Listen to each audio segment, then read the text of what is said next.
వ్యతిరేకించడం నిన్నటిదాకా మీతోనే కలిసి నడిచిన వైసీపీ ఈరోజు ఇండి కూటమి వైపు అడుగులు వేయటం ఎలా చూస్తున్నారు? వాస్తవ్ గారు వెరీ గుడ్ మార్నింగ్ అండి. అలాగే డిబేట్ లో ఉన్న మిగతా మిత్రులు కూడా అంతా బానే ఉంది, కానీ ఇది ఒకళ్ళ నుంచి ఇంకొకళ్ళకి ట్రాన్స్ఫర్మేషన్ అన్నట్టుగా మాట్లాడుతున్నారు. అది అంటే మాకైతే అర్థం కాలేదండి. వైసీపీ అనే పార్టీ ఒక తానులోంచి బయటకు వచ్చిన చిన్న గుడ్డముక్క. సో మళ్ళా అదేమన్నా చిరిగిపోతే యాజ్ యూజువల్ వెనక్కి వెళ్ళిపోయే ప్రయత్నం చేస్తుందని గతంలో కూడా మన డిబేట్ లో చెప్పారండి. వైసీపీ అటు ఇప్పుడు వేరే అంటే వాళ్ళ సొంత గూటికి వెళ్ళడానికి ప్రయత్నం చేస్తుందండి. అంతేగాని మా నుంచి దూరం జరిగిపోవడం ఇటువంటి ఏమీ లేదు. మాకు ఎప్పుడూ కూడా పార్టీతో సంబంధం లేదు. మాతో ఉన్నట్టుగా ఊరికే భ్రమలు కల్పించే ప్రయత్నం వాళ్ళు చేశారు. వాళ్ళు మళ్ళీ మీరు అడుగుతారు, లోపల బిల్స్ కి వాళ్ళు మద్దతు ఎందుకు ఇచ్చారండి? నచ్చిన బిల్కి ఇచ్చారు, నచ్చని బిల్కి ఇవ్వలేదేమో. ఇలా కూడా తీసుకోవచ్చు కదండి, వీళ్ళకి నచ్చలేదేమో, లేదా ఈ ఆన్సర్ ఎక్స్పెక్ట్ చేసిందే. ఇది మీరు ఇలాగే సమాధానం ఇస్తారని అనుకున్నా నేను. వాసుదేవర్ సరే వేరే విధంగా చెప్తారండి. అసలు నచ్చడం నచ్చకపోవడం అభివృద్ధి చేయడం లేకపోతే ఏది రాష్ట్ర ప్రయోజనంలో రాష్ట్ర ప్రజల ప్రయోజనాలు కాదు, వారు ప్రయోజనాల కొలిది వాళ్ళకి అవసరాల కొలిది ఇచ్చారు. అంటే వాళ్ళను వాళ్ళ కాపాడుకోవడానికండి. ఈవేళ కూడా చెప్తున్నారండి, వేరే రాష్ట్రంలో బెయిల్ కది వెళ్ళాలంటే అక్కడ కాంగ్రెస్ ఉంది కాబట్టి అక్కడ కోర్టుల చుట్టూ తిరగాలంటే కాంగ్రెస్ తో వాళ్ళకి అవసరాలు కొలిది వాళ్ళ దగ్గరికి వెళ్తున్నారు. ఇప్పుడు ఇదైనా యాక్సెప్ట్ చేయాల్సిన ఫ్యాక్ట్ కదండి. సో మా గురించి ఏమీ లేదండి. మా మీద ప్రేమ లేదు, మా మీద ద్వేషం లేదు. మా వైపు నుంచి వస్తే మేము ఎప్పుడు కూడా రాష్ట్ర ప్రయోజనాలు రాష్ట్ర అవసరాల కోసమే మేము కట్టుబడి ఉన్నాం.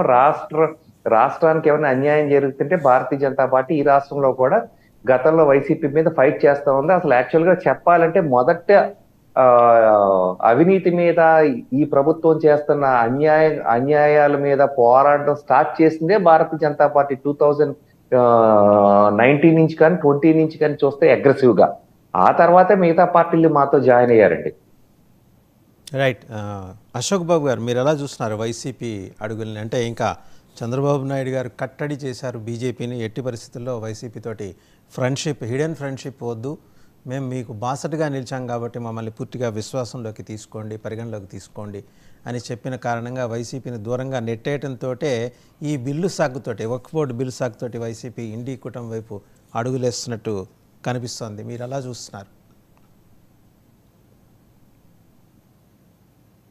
వివేక్ బాబు గారు వినిపిస్తుందా? నాకేనా మీరు అడిగారు? అవునండి, వివేక్ బాబు గారు మిమ్మల్ని అడుగుతున్నది. వాసు గారు, ముందుగా ప్యానెల్ సభ్యులకు అలాగే 99 వీక్షకులందరికీ జనసేన తరఫు నుంచి గుడ్ మార్నింగ్. ఇందాక బీజేపీ సార్ చెప్పినట్టు వాళ్లకు రాజ్యసభలో ఒకవేళ బలం ఉంది కాబట్టి, లేకపోతే కొన్ని సెక్షన్స్ ఆఫ్ మీడియా కొందరు ప్రచారం అనుకున్నట్టు గత 5 ఏళ్ళు బీజేపీతో ఏ బిల్లుకు మద్దతు పెట్టినా కూడా బీజేపీతో వైసీపీ ట్రావెల్ చేసింది అనేది జనంలో కూడా మేము ప్రత్యక్షంగా పరోక్షంగా విన్న మాట. అయితే అది బీజేపీకి ఎందుకు వాళ్ళు అడక్కోకుండా ప్రతి బిల్లుకు వైసీపీ మద్దతు ఇచ్చింది అనేది వాళ్ళ పార్టీ అధినేతకున్న, నేడు పులివెందుల ఎమ్మెల్యేగా ఉన్న ఆయనకున్న ఇబ్బందులు. బికాస్ ఆఫ్ 18 కేసులు దట్టు సిబిఐ హ్యాండిల్ చేస్తున్నది అనేది, దాని నుంచి ఉపశమనం పొందడానికి కేంద్రంలో జీ హుజూర్ నేను దేనికైనా సిద్ధమే అనే కోణాన్ని చూపించుకుంటూ ఉన్నారు గత 5 ఏళ్ళు వాళ్ళు, వైసీపీ వాళ్ళు అనేది ఎక్కువ మంది జనం అనుకున్న మాట. దాంట్లో ఎంత నిజాలు ఉన్నాయనేది నేను దాని లోతుల్లోకి వెళ్ళట్లేదు. కానీ ఈయన పార్టీ ప్రస్థానం, వైసీపీకి సంబంధించిన పార్టీ ప్రస్థానం కావచ్చు, ఆయన ముఖ్యమంత్రి కావడం కోసం డే 1 నుంచి 2009 వాళ్ళ నాన్న చనిపోయిన రోజు నుంచి కూడా ఆయన ఎదిగిన క్రమం కేవలము ఓదార్పులతో లేకపోతే సానుభూతితో పొందాలని వేసుకున్న దారులకు సంబంధించిన అడుగులు 2019కి సక్సెస్ అయ్యాయి. కానీ ఆ గత 5 ఏళ్ల పాటు చేసిన పరిపాలనలో కూడా ఆయన ఏమీ ఒక జననాయకుడుగా లేకపోతే ఇంటలెక్చువల్ పీపుల్తో నిరంతరం కూర్చోవడమో లేకపోతే ఐఏఎస్ ఐపీఎస్లతో లేకపోతే క్షేత్రస్థాయిలో ఏం జరుగుతుందో అనే ఒక ఇంటరాక్షన్ కానీ లేకుండా కేవలం తన చుట్టూ ఒక 20 అడుగుల ఎత్తులో జైలు గోడలాగా కట్టుకున్న ఆలోచనతో ఇంట్లో నుంచి బయటకు రాకోకుండా ఇదే పరిపాలన, బటన్ నొక్కడం, ఆఫీస్లో కూర్చొని అంత పరిపాలన అంటే ఇదే అనుకుంటూ చేసిన దానికి 11 సీట్లు. సో మేమేమి ఉంటున్నామంటే ఆయన ఎదిగిన క్రమము, అలాగే ఈ రోజు ఐఎన్డిఏ కూటమితో ఒకవేళ వెళ్ళాలనుకున్నప్పుడు అది పూర్తిగా ఆయనకు సంబంధించిన విషయం, ఆ పార్టీ అంతర్గత విషయం. ఆయన నిజంగానే ఒకవేళ ఇప్పుడు పార్టీలో ఏ పార్టీ అయినా మెర్జీ కూడా చేయొచ్చు అని అంటున్నారు. ఇండి కూటమిలో మెర్జీ కూడా చేయొచ్చు వైసీపీ అంటే, అది ఆ తానులో ముక్కే కాబట్టి కేవలం అధికారం అనే కాంక్షతో సోనియా గాంధీని ఎదిరించాడు, జైలుకి వెళ్ళాడు. ఇవన్నీ వాళ్ళ నాయకులు చెప్పే పులి, ఒంటరి, సింహము, ఇవన్నీ వాళ్ళు చెప్పుకునే ఎలివేషన్స్. అవి ఐపాక్ టీమ్ ఎలివేషన్స్, అవన్నీ పబ్లిక్ ఎలివేషన్స్ కాదు అవి. సో ఆ ఆస్పెక్ట్ లో ఆలోచిస్తే ఆ తానులో వచ్చిన ముక్క ఆ తానులోకి వెళ్ళతుంది. కథే కదా 5 ఏళ్ల పాటు వాళ్ళకు జీ హుజూర్ అని కాలు మొక్కితే ఏమన్నా కేసుల నుంచి బయటపడచ్చేమో అనే కోణంలో జరిగింది, కానీ పూర్తిగా సిబిఐ కంట్రోల్లో అండ్ సిబిఐ చేసే పని కాబట్టి అది జరగలేదని అనుకుంటున్నారు.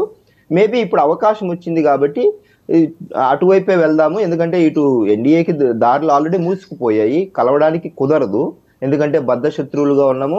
దట్టు ఆయనకు సంబంధించిన ఎన్డీఏ కూటమిలోకి రావడానికి అలాంటి ఆలోచనలు, సిద్ధాంతాలు, ఆశయాలు ఆయనకు లేవు కాబట్టి ఎన్డీఏ ఆటోమేటిక్గా డోర్లు క్లోజ్ చేస్తుంది. ఆయన ఆలోచనలకు తగినట్టు ప్రస్తుతానికి ఎవరో ఒకరితో సెయిల్ కావాలి కాబట్టి ఆయనకు దొరికిన ఒకే ఒక ఆప్షన్ ఇండి కూటమి.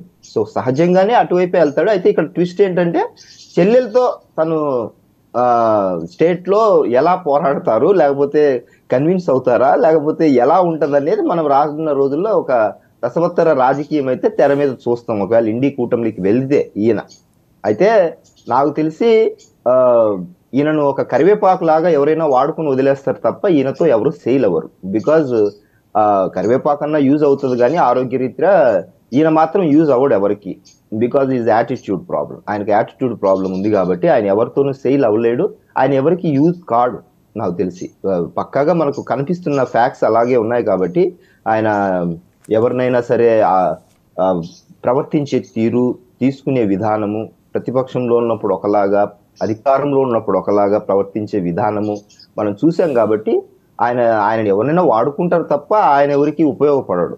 సో ఆ ఆస్పెక్ట్ లో చూసుకుంటే ఇండి కూటమిలో ఆయన వెళ్ళడము వెళ్ళకపోవడం పూర్తిగా ఆ పార్టీ అంతర్గత విషయం అయినప్పటికీ కూడా దానివల్ల రాష్ట్రానికి అయితే ఏమీ మేలు లేదు. ఆయన ఎంతసేపు ఉన్నా తన వ్యక్తిగత ఎదుగుదల లేకపోతే తన వ్యక్తిగత అవసరాల కోసమే ఎప్పుడు నిరంతరం పాటుపడుతూ నిరంతరం ఆలోచిస్తూ ఉంటాడు కాబట్టి ఏ కూటమిలోకి వెళ్ళినా ఏం చేసినా కూడా ఆయన తన ఎదుగుదల అంటే తనకు ఏదైనా అయితే అధికారము లేకపోతే కేసులు విముక్తి, ఈ 2 కోణంలోనే ఆలోచిస్తాడు కానీ జనాల కోణంలో ఆయన ఏ రోజు ఆలోచించే వ్యక్తి కాదు కాబట్టి సో అది నాకు తెలిసి జరగకపోవచ్చు. ఒకవేళ జరిగినా కూడా ఆయన గొయ్యి ఆయనే తవ్వుకున్నట్టు ఇంకా రాష్ట్రంలో ఇంకా ఆ పార్టీ ఇంకా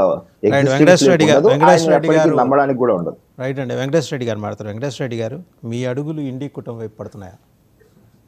ఇప్పుడు ముందుగా మీకు 99 వీక్షకులకి, ప్యానల్లో ఉన్న పెద్దలందరికీ శుభోదయం. మేము గతంలో అనేక సార్లు అమిత్ షాని కలిసాం, మోడీ గారిని కలిసాం, కేంద్రంలో ఉన్న అనేక మంది పెద్దలను కలిసాం, అంతకుముందు శరద్ పవార్ గారిని వాళ్ళని కూడా కలిసాం. కానీ ఏ రోజు కూడా మీరు గమనించాల్సిన విషయం ఏంటంటే మేము ఏ పార్టీతో పొత్తులు పెట్టుకోలేదు, ఏ పార్టీతో కలిసి వెళ్ళలేదు. ఈ రాష్ట్ర ప్రయోజనాల కోసం మా నిర్ణయాలు స్థిరంగా ఉన్నాయి.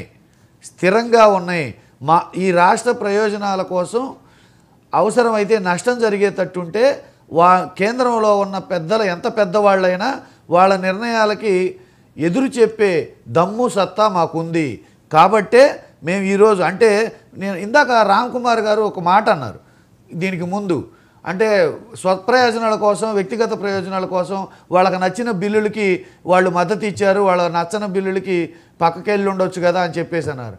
అంటే కేంద్ర ప్రభుత్వం ఇప్పటి వరకు పెట్టిన బిల్లులు మాకు నచ్చడం కోసం, మా వ్యక్తిగత ప్రయోజనాల కోసం ఏమన్నా బిల్లులు పెట్టిందా? అలాంటి బిల్లులు 1-2 ఏమన్నా ఉన్నాయా?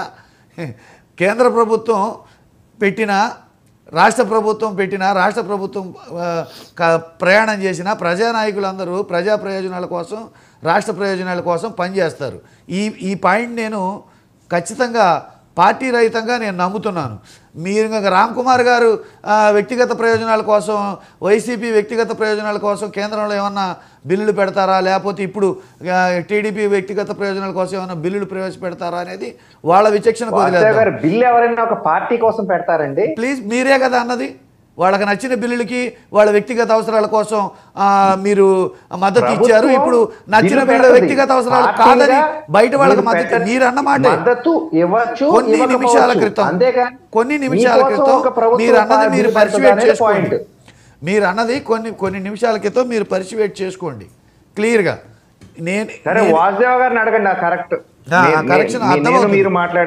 అర్థమైంది. సరే, ఇప్పుడు ఇక జనసేన ప్రతినిధి గారు ఏదో మెడ్జి చేస్తారు వాళ్ళతో. మేము ఎప్పుడు ఎవరితో పొత్తుకు వెళ్ళే సమస్య లేదు, ప్రసక్తే లేదు. క్లియర్గా కేటగిరికల్గా ఇప్పుడున్న ప్రధానమంత్రి మోడీ గారి వేదిక మీద గత ప్రభుత్వంలో మా యొక్క మద్దతు అనేది రాష్ట్ర ప్రయోజనాల కోసం ఉంటుంది, మేమెవరితో పొత్తులో ఉండమని చెప్పేసి మోడీ అమిత్ షా వేదిక మీద ఉండగా, లక్షలాది మంది ప్రజలుండగా, మీడియా ప్రతినిధులు ఉండగా మేము చెప్పిన మాట ఇది ఆన్ రికార్డు, అందరికీ తెలిసిన విషయమే. ఇప్పుడు ముస్లిం సామాజిక వర్గానికి వక్ఫ్ బోర్డుకి సంబంధించి కేంద్ర ప్రభుత్వం ఒక బిల్లు ప్రవేశపెట్టాలని చూస్తుంది. అది ఒక సామాజిక వర్గాన్ని ప్రత్యేకంగా టార్గెట్ చేసి వాళ్ళని ఇబ్బంది పెట్టే విధంగా ఉన్నదన్న ఉద్దేశంతో మేము దాని గురించి చర్చిస్తున్నాము తప్పితే, ఆ చర్చించి మీరైనా కరెక్ట్ చేసుకోవచ్చు. ఒక సామాజిక వర్గానికి వ్యతిరేకంగా మనం ఎందుకు బిల్లు పెట్టాలి, వక్ఫ్ బోర్డుకి వ్యతిరేకంగా మనం ఎందుకు బిల్లు పెట్టాలి, వాళ్ళు దేశ పౌరులే కదా, దేశంలో వాళ్ళు కూడా భాగమే కదా. భాగమైనప్పుడు ప్రత్యేకించి వాళ్ళకున్న వెసులుబాటుని ప్రత్యేకించి ఇప్పుడు కక్షపూరితంగా ఎందుకు తొలగించాలనేది కూడా మీరు కూడా ఆలోచించుకుంటే బెటర్ అనేది నా ఉద్దేశం. రైట్. అంటే కూటమి వైపు అడుగులు ఎంతవరకు కరెక్ట్? ఇండి కూటమి వైపు అడుగులు మేము ఏ కూటమి వైపు అడుగులు వేయట్లేదు. కొన్ని విషయాల మీద కొంతమందిని కలవాల్సి వచ్చినప్పుడు కలుస్తున్నాం. ఎన్డీఏ ఇప్పుడు అమిత్ షా గారిని కలిసినప్పుడు, మోడీ గారిని కలిసినప్పుడు, వాళ్ళని కలిసినప్పుడు ఎన్డీఏ కూటమిలో ఏమన్నా చేరామా? ఎన్డీఏ కూటమిలో ఏమన్నా ఉన్నామా? మేము ఇప్పటికీ ఎప్పటికీ ఈ రాష్ట్ర ప్రయోజనాల కోసం సింగిల్గానే మళ్ళీ చెప్తున్నాం. ఇప్పుడు ప్యానల్లో పెద్దలు కాకుండా గతంలో కూడా ఎప్పుడు కూడా జగన్మోహన్ రెడ్డి గారు వాళ్ళతో పొత్తు కలుస్తారు, వీళ్ళతో పొత్తు కలుస్తారు, విలీనం చేస్తారు అని చెప్పేసి జనసేన ప్రతినిధి ఇందాక మాట్లాడారు. ఇంతకుముందు ధైర్యం గురించి, భయం గురించి, వీటన్నిటి గురించి మాట్లాడుతున్నారు. మేము క్లియర్గా ఒకటి చెప్తున్నాం. ఇప్పుడున్న కూటమి, ఆంధ్రప్రదేశ్లో ఉన్న కూటమి ఏ పార్టీ అయినా సరే రాబోయే ఎన్నికల్లో సింగిల్గా పోటీ చేసే ధైర్యం చేస్తుందా? సింగిల్గా అది టీడీపీ అవ్వచ్చు, జనసేన అవ్వచ్చు, బీజేపీ అవ్వచ్చు. ఇక ధైర్యం గురించి, ప్రవర్తన గురించి, యాటిట్యూడ్ గురించి వాళ్ళు మాట్లాడతారు, మేము వినాలి. యాటిట్యూడ్ అనేది వీక్నెస్ కాదు, మైనస్ కాదండి. యాటిట్యూడ్ అనేది, గుడ్ యాటిట్యూడ్ అనేది అది బలం. మాకుండే యాటిట్యూడ్ మాకుంటుంది, మాకుండే బలం మాకుంది. మేము ఖచ్చితంగా మళ్ళీ చెప్తున్నాం, ఇప్పుడు చెప్తున్నాం.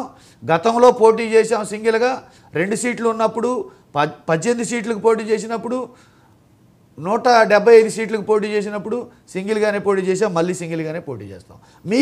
మీకు ఆ ధైర్యం, దమ్ము ఉంటే ఇప్పుడు అధికార పార్టీలో ఉన్నారు, అధికారం చెలాయిస్తున్నారు. 40 ఏళ్ల చరిత్ర ఉన్న పార్టీలు ఉన్నాయి, 15 ఏళ్ల చరిత్ర ఉన్న పార్టీలు ఉన్నాయి, స్వతంత్రం వచ్చినప్పటి నుంచి ఉన్న పార్టీలు ఉన్నాయి.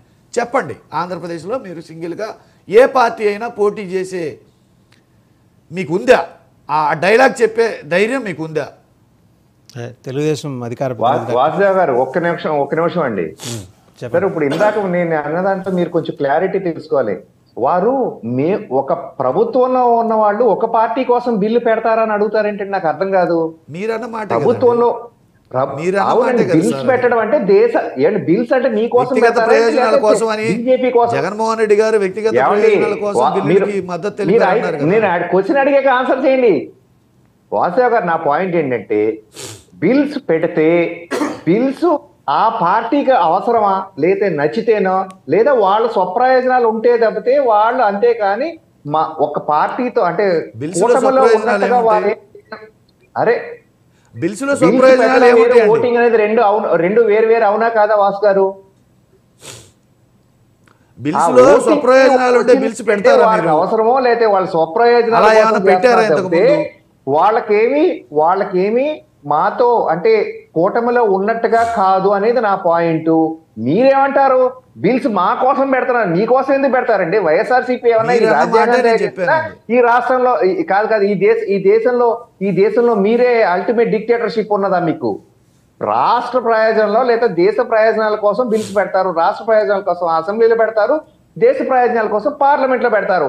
ఆ పార్లమెంట్ లో ఉన్న పార్టీలకి ఇష్టమైతే వేస్తారో లేకపోతే వాళ్ళకి ఇష్టం లేకపోతే అబ్జెక్ట్ చేస్తారు. అది నా పాయింట్. అంతేగాని మీరు మాతో ఉన్నట్టు కాదు. రెండోది, మోడీ గారిని కలిసాం, అమిత్ షా గారిని కలిసాం. మీకు మాకు ఏమైనా చుట్టకాలుగా లేకపోతే ఆస్తి పంపకాలు కలిసారా? పిఎం టు సీఎం అవసరమైనప్పుడు అపాన్ అపాయింట్మెంట్ కలుస్తున్నారు, అపాయింట్మెంట్ లేకపోతే ఎవరికి ఎవరు కలుస్తున్నారు? ఇప్పుడు నా పాయింట్ అదే సంతోష్ కాదు, హ్యాపీసు. ఆ మాట అంటే ఇంకా హ్యాపీసు. ప్రజలకు తెలుస్తుంది మీరు మాతో లేరని, ఎందుకంటే మాతో ఉన్నారని అనుకునేవారు. ఇప్పుడు ఇంకా క్లియర్ కట్ గా అర్థం అవుతుంది మీరు చేసే దొంగ పనులన్నీ కూడా, దొంగ బంధుత్వాలన్నీ బయటపడుతున్నాయి ఇక్కడ. నా పాయింట్ ఏంటంటే అండి, ఈ రోజు కాంగ్రెస్ తో కలవడం వల్ల వాళ్ళకి ఇందాక అన్నారు చూసారా, ఆడ సింగిల్ లేవు ఏమి లేవు. వాళ్ళు ఇప్పుడు ఎటోకటు దిక్కు లేక పార్టీ అంతా కూడా మెర్జ్ చేస్తారు వెరీ సూన్ కాంగ్రెస్ లో. అల్టిమేట్ గా చెల్లి పంచర చేరి చెల్లి గొడుగు వెనకాలకి గొడుగు కట్టుకుని నిలబడతాడు. చెల్లికి కూడా ఎండపడకుండా ఏమన్నా అవసరమైతే పొరపాటుని చెల్లి ఏమైనా చైర్లోకి ఎక్కుద్దామో వెనకాల కేసులు కాపాడుకోదామని. వేళకు కూడా కాంగ్రెస్ ప్రభుత్వం తెలంగాణలో అధికారం ఉంది కాబట్టి కోర్టులకు అటెండ్ అవ్వాల్సిన ప్రదేశం అదే కాబట్టి వాళ్ళ షెల్టర్ కోసమే వెళ్తున్నాడు జగన్మోహన్ రెడ్డి. ఇప్పుడు సింగిల్కి వెళ్తారా, ఇదిగా వెళ్తారంటే అసలు మీకు పార్టీ ఏ ఉండదు. 2029కి మీరు ఏదో పార్టీ టికెట్ తెచ్చుకుని పోటీ చేసే అవకాశం ఇస్తే పులివెందుల ఎమ్మెల్యే మళ్ళీ పోటీ చేస్తాడు, లేకపోతే అది కూడా ఉండదు. రైట్. ఒకసారి మస్తాన్ గారి దగ్గరికి వెళ్దాం. పొలిటికల్ అనలిస్ట్ మస్తాన్ గారు, ఈ డెవలప్మెంట్స్ని ఎలా చూస్తున్నారంటే ఇండీ కూటమి వైపు జగన్మోహన్ రెడ్డి గారు అడుగులేస్తున్నారు, అఖిలేష్ యాదవ్ మధ్యవర్తిత్వం చేస్తున్నారు, శివసేన నుంచి కూడా అంటే బ్రేక్అవే గ్రూప్ శివసేన నుంచి కూడా ఎఫర్ట్స్ నడుస్తున్నాయి ఈ దిశగా. ఎంతవరకు సఫలీకృతం అయ్యే అవకాశం ఉంది? రాహుల్ గాంధీ నేరుగా రావడానికి ఇబ్బంది పడి మొహమాట పడి అఖిలేష్ యాదవ్ అని మధ్యవర్తిగా పంపించారు మన జగన్మోహన్ రెడ్డి గారి ధర్నాకి. మీరేమంటారు? మీకు టీవీ 99 వ్యూవర్స్ కి అలాగే ప్యానల్లోని ఇతర పెద్దలందరికీ కూడా నమస్కారాలు.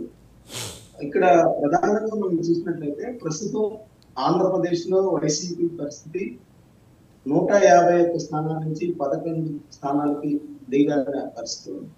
ఈ పరిస్థితుల్లో ప్రస్తుతం వక్ఫ్ బోర్డు బిల్లుని వైసీపీ పార్లమెంట్ లో రాజ్యసభలో వ్యతిరేకించడం అనేది సంచలనం సృష్టిందని చెప్పవచ్చు. ఎందుకంటే గతంలో ఎన్డీఏ ప్రభుత్వం ఏ బిల్లు ప్రవేశపెట్టినా కూడా అన్కండిషనల్ గా వైసీపీ దాన్ని సపోర్ట్ చేస్తూ వచ్చింది. This is the first time. అంటే గతంలో ఒకటి ముందు విషయాల్లో కావచ్చు, కానీ ఇట్లా అన్కండిషనల్ గా సపోర్ట్ చేసిన పార్టీ వక్ఫ్ బోర్డు విషయంలో వక్ఫ్ బోర్డుకి సంబంధించిన సవరణ బిల్లు సంబంధించి ఇతర ఎన్డీఏ పక్షాలతో కాకుండా తొలిసారిగా ఇండియా కూటమి పార్టీలు ఏవైతే వ్యతిరేకించాయో, తీవ్రంగా వ్యతిరేకించిన పరిస్థితుల్లో ఈ మిథున్ రెడ్డి గారు వాటిని వ్యతిరేకిస్తూ కూడా ప్రకటన కూడా చేస్తారు. ఇవన్నీ చూసినట్లయితే మనకి గతంలో ప్రధానంగా మనం చూసినట్లయితే YCP party YS Rajasekhara Reddy సిద్ధాంతాలు కానీ ఆశయాలు కానీ ఏవైతే ఉన్నాయో దానిలో ప్రధానంగా 4% రిజర్వేషన్లు ముస్లింస్ కి కల్పించిన పరిస్థితి ఉంది. దాన్ని జగన్మోహన్ రెడ్డి గారు క్లైమ్ చేసుకుంటూ ఆయన యువజన శ్రామిక పార్టీ పెట్టినప్పటి నుంచి కూడా దాన్ని క్లైమ్ చేసుకుంటూ మేము మైనార్టీకి రక్షకులుగా ఉన్నామనే ఒక సిద్ధాంతంతో ఆయన ముందుకు వెళ్తూ ఉంటారు. ఇప్పుడు కూడా అదే కంటిన్యూ అవుతుంది. ఈవెన్ బీజేపీతో ఓపెన్ గా అంటే అంతర్గతంగా ఎంత సపోర్ట్ చేస్తున్నప్పుడు కూడా ఓపెన్ గా బీజేపీతో పొత్తుకు వెళ్ళకపోవటానికి ప్రధాన కారణం మైనారిటీ వ్యతిరేక బీజేపీ కాబట్టి దానిలో వెళ్తలేదు అనేది ఆ పార్టీ నేతలు కూడా ఎప్పుడు చెప్తా ఉంటారు. సో అవన్నింటినీ చూసినట్లయితే మనకి ఇక్కడ వక్ఫ్ బోర్డుకి సంబంధించి ముస్లింలో ఏమాత్రం వ్యతిరేకత వస్తుంది కాబట్టి దానికి సంబంధించి వ్యతిరేకించాలనేది వైసీపీ నిర్ణయించిన పరిస్థితి మనం చెప్పొచ్చు. ఇందాక రామ్ కుమార్ గారు కానీ లేదా వెంకటేశ్వర రెడ్డి గారు కానీ ఇవన్నీ చెప్తున్నా మనం గమనించినట్లయితే జనసేన సంబంధించిన ప్రతినిధి చెప్పిన అన్ని చూసినట్లయితే నిజానికి మన రాష్ట్రంలో ఉన్న పార్టీలు ఏవైతే ఉన్నాయో ఇటీవల వరకు మనం చూసినట్లయితే బీజేపీకి అన్కండిషనల్ గా సపోర్ట్ చేస్తున్న పరిస్థితి అనేది మనకి సీనియర్ రాజకీయ గతంలో చాలా సార్లు అంటే ఏమాత్రం ప్రయత్నించకుండానే బీజేపీకి ఎన్ని సీట్లు అయితే వస్తాయో రాష్ట్రంలో అన్ని సీట్లు కూడా బీజేపీకి సపోర్ట్ గా ఉండే పరిస్థితి ఉంది. ఇది ఎక్కడ రాష్ట్రంలో దేశంలో ఏ రాష్ట్రంలో లేని పరిస్థితి కూడా కామెంట్ చేసిన పరిస్థితి. సో ఇవన్నీ మనం చూసినట్లయితే ఇప్పుడు ఉన్న పరిస్థితుల్లో ఇండియా కూటమి వైపు వైసీపీ అడుగులు వేస్తున్న అని ఈ వక్ఫ్ బోర్డు బిల్ ద్వారా మనం చెప్పవచ్చు. ఎందుకంటే ఈవెన్ ధర్నాకి సంబంధించి ఢిల్లీలో ధర్నా నిర్వహిస్తే ఆ ధర్నాకి బీజేపీని మేము కాంగ్రెస్ ని ఇండియా కూటమిలో పార్టీని అన్నింటినీ కూడా ఆహ్వానించాము. బీజేపీ రాలేదు, కాంగ్రెస్ కూడా రాలేదు. కాంగ్రెస్ ఎందుకు రాలేదని మీరు భావిస్తారని వైఎస్ రాజశేఖర కూడా మీడియా అంతా కూడా ప్రశ్నిస్తే వెళ్ళి మీరు కాంగ్రెస్ పార్టీని అడగండి అని చెప్పిన పరిస్థితి. అయితే అక్కడ ఒక విషయాన్ని మనం గమనించవచ్చు. ఇండియా కూటమిలోని సమాజ్వాదీ పార్టీ కానీ అదేవిధంగా శివసేన కానీ ఇటు తమిళనాడుకి సంబంధించిన కొన్ని పార్టీలు కానీ ఇండియా కూటమిలో ఏవైతే ఉన్నాయో భాగస్వామ్యం వహిస్తున్నారో అవన్నీ కూడా ఆయనకు వచ్చి సపోర్ట్ చేసిన పరిస్థితి మనకి అక్కడ కనిపిస్తా ఉంది. సో కాంగ్రెస్ పార్టీ డైరెక్ట్ గా అప్రోచ్ అయ్యే పరిస్థితి లేనప్పుడు మీరు ఇందాక వాసు గారు అన్నట్టు కాంగ్రెస్ పార్టీకి మధ్యవర్తిత్వం చేయాలంటే ఇక్కడ ఉత్తరప్రదేశ్ కి సంబంధించి అత్యంత బలమైన నేతగా ఉన్న సమాజ్వాదీ పార్టీ లేదా అఖిలేష్ యాదవ్ ని దీనికి సంబంధించి కూడా ఆయనకి సపోర్ట్ ఇండియా కూటమి అడుగులు వేసే విధంగా మాట్లాడేది ఆయన సపోర్ట్ చేశారని కూడా మనం అక్కడ ఢిల్లీ ధర్నా ద్వారా మనకి ఒక స్పష్టమైన సంకేతాలు వెలువడుతుంది. ఇంకోవైపు చెప్పాలంటే ఇక్కడ ప్రధానంగా ఇండియా కూటమి జగన్మోహన్ రెడ్డి గారు వెళ్ళాలంటే ఒక ప్రధాన సమస్య ఉంది. ఆయన సోదరి షర్మిల ఇక్కడ పిసిసి ప్రెసిడెంట్ గా ఆయన్ని తీవ్రంగా వ్యతిరేకిస్తాం. సో ప్రధానంగా ముందుగా ఆయన ఇండియా కూటమి అడుగులు వేయాలంటే షర్మిల్ని పిసిసి అధ్యక్షురాల నుంచి తొలగించాల్సిన పరిస్థితి కూడా ఇక్కడ ఆయన కండిషన్ పెట్టే పరిస్థితి కూడా మనం చూడవచ్చు. సో ఇవన్నీ నేపథ్యంలో వక్ఫ్ బోర్డు బిల్లు ఏదైతే ఉందో వక్ఫ్ బోర్డు బిల్లు ఒక అవకాశంగా తీసుకుని ఇండియా కూటమి వైపు వైసీపీ అడుగులు వేస్తుందనేది కూడా మనం ఇక్కడ స్పష్టంగా చూడొచ్చు అసలు. రైట్. డాక్టర్ రావు గారు ఏమంటారు అంటే ఇండి కూటమి వైపు వైసీపీ వెళ్తోంది, తెలుగుదేశం గట్టిగా రెసిస్ట్ చేయడం వల్లే బీజేపీని ఎట్టి పరిస్థితుల్లో ఎంటర్టైన్ చేయమాకండి వైసీపీని అని రెసిస్ట్ చేయడం వల్లే ఇండి కూటమి వైపు వెళ్తోంది. అది కొంచెం కాంగ్రెస్ బలపడటానికి ఆంధ్రప్రదేశ్లో అది సహకరించే అవకాశాలు ఉన్నాయండి. టీడీపీకి భవిష్యత్తులో చెక్ పెట్టడానికి కాంగ్రెస్ అడుగులేస్తుందా? వాసుదేవన్ గారు, మీకు పైన ఉన్న పెద్దలందరికీ కూడా నమస్కారం. ఇంకొకటి, ఇప్పుడు ఇండి కూటమిలు ఏ విధంగా ఉందంటే కుందేళ్ళు ఏ విధంగా ఉంటే ఆ విధంగా ఉన్నాయి. అవి ఎంత గంతులు ఎత్తినా ముంగడి పోలు అక్కడ దుంకుతాయి. ఆ విధంగా ఉంది, కుందేళ్ళలాగా ఉన్నారు ఇప్పుడు ఇండి కూటమిలంతా.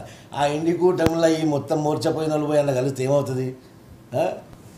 ఆంధ్రప్రదేశ్ ప్రజలు కొట్టిన దెబ్బకు మోర్చపోయి ఇంకా కోలుకోలేదు. ఇప్పుడు వీళ్ళు అక్కడ కుందేళ్ళు పరిగెత్తలేని పరిస్థితులు ఉన్నాయి. ఇప్పుడు వీళ్ళు ఏం చేస్తారు? మొత్తం ఒక ఐసీయూలో పేషెంట్ లాగా మాదిరిగా వాళ్ళ పరిస్థితి ఉంది. అది ఏం కాదు. జగన్మోహన్ రెడ్డి రేపు ఇండి కూటమిలో వెళ్తామని చెప్పేసి వాళ్ళ సంకేతాలు క్లియర్గా కనపడుతూ ఉన్నాయి. ఎందుకంటే ఇప్పుడు ఎన్డీఏలో అయితే ఆయనకు స్థానం కలగదు. ఖచ్చితంగా మేము ఎన్డీఏ కూటమి ఉన్నాం కాబట్టి ఎన్డీఏలో వచ్చే ప్రసక్తి ఉండదు. గతంలో ఎన్డీఏలో లేము కాబట్టి అమిత్ షా గారితో మోదీ గారితో అనిత్యం కేంద్ర ప్రభుత్వంతో కాకాలు పట్టడానికి బ్రతిమలాడుకోవడానికి తన బెయిల్ని కొనసాగించుకోవడానికి ఆయన కాలయాపన చేశారు తప్ప వీళ్ళు అంటున్నట్టు మేము రాష్ట్ర ప్రయోజనాలు సున్నాది. రాష్ట్ర ప్రయోజనాల గురించి కేంద్రానికి సంప్రదించిన విషయం మాత్రం అవాస్తవము. ఏ విధమైనటువంటి ప్రయోజనం రాష్ట్రానికి చేకూర్చలేదు. రాష్ట్రాన్ని దోపిడీ చేశారు తప్ప రాష్ట్రానికి కేంద్ర ప్రభుత్వం నుంచి తెచ్చింది మాత్రం గుడ్డుసుందనే. మొత్తం ఉన్నటువంటి ఖజానా మొత్తం దోసిపెట్టేశారు. ఇది మొత్తం ప్రజలు చూశారు. దానికి పరిణామమే తీర్పు. అదే కాకుండా ఈరోజు వక్ఫ్ బోర్డ్ యాక్ట్కి మేము వ్యతిరేకిస్తున్నామని మాట్లాడుతున్నారు కదా. ఫస్ట్ వక్ఫ్ బోర్డ్ యాక్ట్ అనేది ఎంత దుర్మార్గం అనేది తెలుసుకుంది. ఇండి కూటమికి కారకులైనటువంటి కాంగ్రెస్ పార్టీ చేసినటువంటి దుర్మార్గం ఇది. వక్ఫ్ బోర్డ్ ఈరోజు చూడండి వాసుదేవన్ గారు, దేశంలో అత్యధికంగా భూములు ఉన్నది డిఫెన్స్, ఆ తర్వాత వక్ఫ్ బోర్డ్కి ఉన్నాయి. ఎందుకు అంటే దేశ జనాభాలో మెజారిటీగా ఉన్నటువంటి హిందువుల దగ్గర ఎండోమెంట్కి సంబంధించిన ఎండోమెంట్ దగ్గర అంత భూములు లేవు, దేవాదాయ శాఖ అంత భూములు లేవు. ఈ దేశంలో మైనారిటీగా ఉన్నటువంటి అల్పసంఖ్యాకుల దగ్గర అంతటి భూములు ఏ విధంగా వచ్చినాయి? ఇది కాంగ్రెస్ పార్టీ యొక్క దుర్మార్గం, కాంగ్రెస్ ప్రభుత్వం ఒక దుర్మార్గం. ఏ విధంగా అంటే వక్ఫ్ బోర్డుకి ఒక విచక్షణ అధికారం ఉంది. ఒక వక్ఫ్ బోర్డు అనేది ఇప్పుడు ఈ యొక్క ఉన్నటువంటి టీవీ బిల్డింగే, ఈ బిల్డింగ్ ఈ యొక్క ప్రాపర్టీ వక్ఫ్ బోర్డు అని మేము భావిస్తున్నాం అనేసరికి వక్ఫ్ బోర్డు ఒక లెటర్ జారీ చేస్తే దాన్ని కాంపిటెంట్ అథారిటీ వెళ్ళి దానికి హ్యాండ్ ఓవర్ చేసే బాధ్యత ఇచ్చి, కాంపిటెంట్ అథారిటీ ఎవరు? ఆ జిల్లా కలెక్టర్. వక్ఫ్ బోర్డు కానీ ఈ బిల్డింగ్ వక్ఫ్ బోర్డు అని ఒక లెటర్ జారీ చేస్తే ఆ యొక్క కలెక్టర్, డిస్ట్రిక్ట్ కలెక్టర్ దాన్ని పోయి హ్యాండ్ ఓవర్ చేయాలి. అప్పుడు మీ దగ్గర దస్తావేజులు ఉన్నప్పటికీ కూడా, మీకు సంబంధించి మీ పూర్వీకులకు సంబంధించిన ప్రాపర్టీ అయినప్పటికీ కూడా మీరు కోర్టుకు వెళ్ళడానికి అవకాశం లేదండి. మీరు ఎక్కడ వెళ్ళాలా? వక్ఫ్ ట్రిబ్యునల్కి వెళ్ళాలి. వక్ఫ్ ట్రిబ్యునల్ ఎప్పుడు ఉంటుంది? వక్ఫ్ ట్రిబ్యునల్లో ఆ యొక్క వక్ఫ్ ట్రిబ్యునల్ యొక్క మేజిస్ట్రేట్ జడ్జి కూడా మైనార్టీ ముస్లిం మైనార్టీకి చెందిన వారు, అక్కడ ఉన్నటువంటి లీడర్ కూడా ముస్లిం మైనార్టీ చెందినవారు. వక్ఫ్ ట్రిబ్యునల్ అనేది రెగ్యులర్గా కూర్చోదు, 2 నెలలకు 3 నెలలకు ఎప్పుడో కాన్స్టిట్యూట్ అవుతుంది, అప్పుడు పోవాలి. అప్పుడు వాళ్ళకు దయదలిచి లేదు ఇది అన్యాయం జరిగిందంటే వాళ్ళు దయదలిస్తే మీ ప్రాపర్టీ మీకు వస్తుంది, కానీ అది మాత్రం వక్ఫ్ కిందకి వెళ్ళిపోతుంది. ఇలాంటి దుర్మార్గమైనటువంటి చట్టాలు తీసుకొచ్చి ఈ యొక్క దేశానికి సంబంధించినటువంటి సామాన్య ప్రజానికానికి, ప్రభుత్వానికి చెందినటువంటి కోట్లాది వేలాది ఎకరాల భూములు ఈరోజు ఈ యొక్క వక్ఫ్ బోర్డు కిందికి స్వాధీనం చేసుకోవడం జరిగింది. ఇది దుర్మార్గం కాదా? ఇది ఇట్లాంటి దుర్మార్గమైనటువంటి చట్టాలను సవరించాలనుకోవడం ఇది గర్వించదగ్గ విషయం, స్వాగతించాలి. దేశానికి మీరు కూడా, దేశంలో పౌరులుగా మీ మీద కూడా ఒక బాధ్యత ఉంది. ఒక మైనార్టీ, ముస్లిం మైనార్టీ వర్గానికి ఉన్నటువంటి విచక్షణ అధికారాన్ని మేము కాలరాస్తున్నామంటే విచక్షణ అధికారం ఎందుకు ఇవ్వాలండి వాళ్ళకు? ఏమవసరం? చూడండి అక్కడ బంగ్లాదేశ్లో ఏం జరుగుతుంది, నోరెందుకు ఇప్పరు? మరి అక్కడ కూడా హిందువులు మైనార్టీలు కదా. ఇక్కడ మా గోల్డ్ టోపీ జోకర్ ఉన్నాడు అక్కడ అసోసియేషన్ ఓవైసీ, వాళ్ళకి తెలియదా? వాడు నోరెందుకు మూసుకుంటే ఈరోజు? వాళ్ళకి ఏం పాము కలిసిందా, తేలు కలిసిందా? ఏమి ఇక్కడ సిఏ ఎన్ఆర్సీ అని చెప్పేసి సిటిజన్ అమెండ్మెంట్ యాక్ట్ తీసుకొస్తుంటే వాళ్ళకి ఎక్కడ నొప్పైంది కదా, వాళ్ళంతా మంటలు పుట్టినాయి కదా.